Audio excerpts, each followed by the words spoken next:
This is going to be part 1 of how to create a GIF and then save it as an MP4.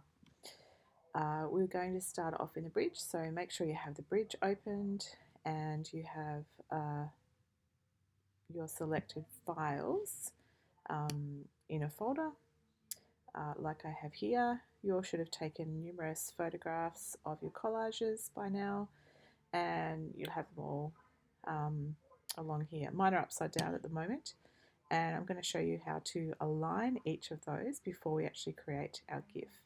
So you're going to actually have to open every single one of those. So you can either click and hold down Shift to the very end, like so, right click and go open. They should all open into, it'll ask you to open from the bridge, and that will open into Photoshop. That's my GIF that you saw just there. They're all opening up though, individually. It does take a while to align them, but we want to make sure that we have each of them aligned, go around the right way before you actually move on to creating your actual GIF in the timeline, which you can see below, which is here. But for now, we're going to put all of our layers into one document. So we'll have them all open for now, and so we don't get confused, I'm going to show you how to create each of those step by step. You should be able to get the hang of that after the first couple of ones, and then I'll probably just go over to my timeline and show you how to create that. So go to the very first one that you have open, which will be the first number. Okay, so that's where you want to start your actual the first image for your actual GIF. So we'll just see that one here. It's where the butterfly is on her eyes. It's upside down. So first of all, we want to rotate that around. So we're going to go and unlock our image first of all, and we're going to go Control T or Command T if you're using a Mac. Right click, and we're going to flip it vertically so that we get it the right way. You shouldn't have to do anything else from this point on, because it's really just about alignment from this point on. So we're going to double click to select that.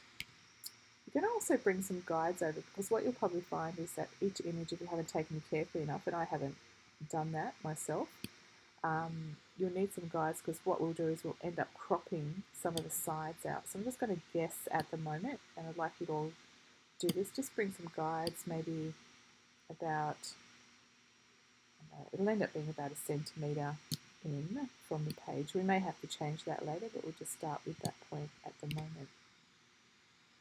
Okay, this is going to be our starting point. So what I want you to do is also, let's just make sure we save this file, okay?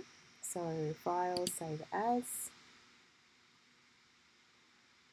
Make sure you save it into a folder that makes sense. I'm going to save it into my GIF folder because it's my main one. At the moment, I'm going to keep it as a PSD because we want to keep a PSD with our layers saved in case we need to go back and change something later. So let's just do that. And I'm going to call it Butterfly Girl.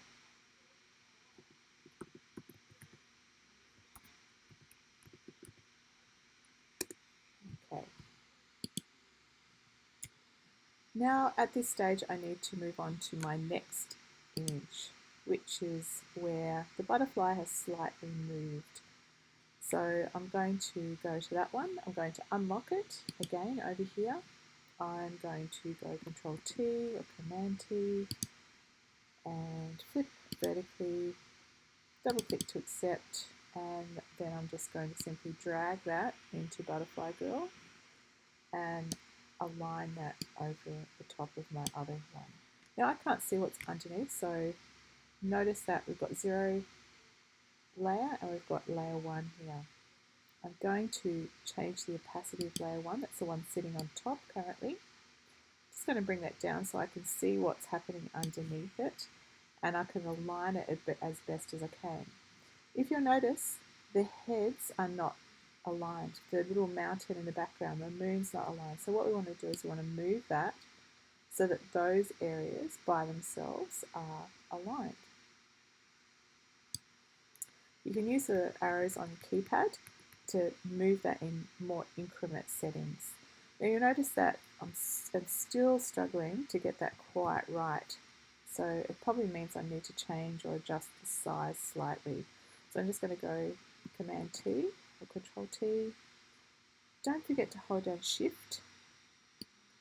Going to just change the size of that slightly. I'm going to use my keys, the arrows on the keypad, and just bring that over. Move that incrementally. Might change that just subtly again. Just bring that in a little bit more. Move that back over. Look at the points that make sense. Like I'm looking at the mountain over here, and I'm looking at the moon. Looking at her shoulder over here. You'll notice that it looks like it might be a little bit small, so I'll probably have taken it down too far perhaps. So I'm just going to drag it out a little bit more, try and align that again. It can take a little bit of fiddling around, but get the closest you possibly can. It is a GIF, it's pretty quick, you don't have to be too precise. I'm not going to worry about these little bits here, so I'm going to say, yep, I'm happy with that, and I'm going to go OK.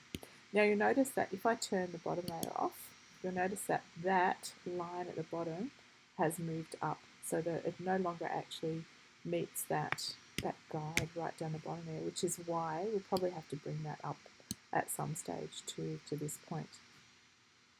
Okay, turn those back on, go back to your layer. Don't forget to turn the opacity back up, so drag that all the way back up, and then we're going to grab our next one. Now it's not this one, okay, so don't get confused with the one that you've just dragged over. In fact, it would be easier if you just close that down and then don't have to save it, or you can save it because you've already turned it around, so probably, that's all you've done, so you could just save over the top of that. Don't save it as a PSD, just simply save it as a JPG is what it is. Go back to JPG.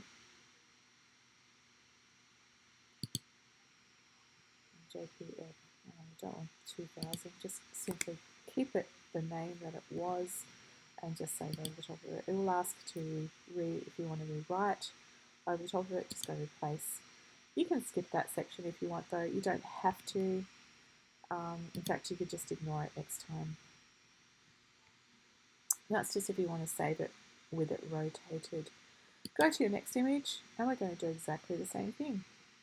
Turn off the lock, Command Control T, right click, flip vertically, double click to accept, and drag that over into Butterfly Girl. Okay. Again, we turn down the opacity and we're going to align everything that we need to do. That one's not too bad, just making some slight adjustments. It's pretty close. Maybe just might shrink it just a little. Command T, just a touch in or a touch out. You can always just move it while it's in the selection mode as well. I think that's pretty close. So I'm going to go OK. And that's pretty much the first section.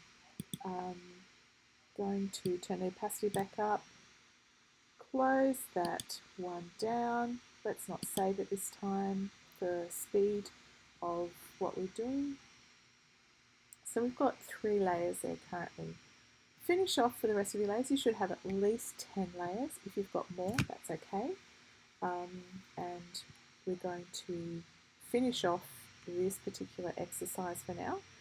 This is video 1, and you can move on to the next video to know what to do next. So make sure you do that with all of your layers and make sure they're all aligned, and then we're going to continue on from once we've got all of our layers in there and they're all aligned.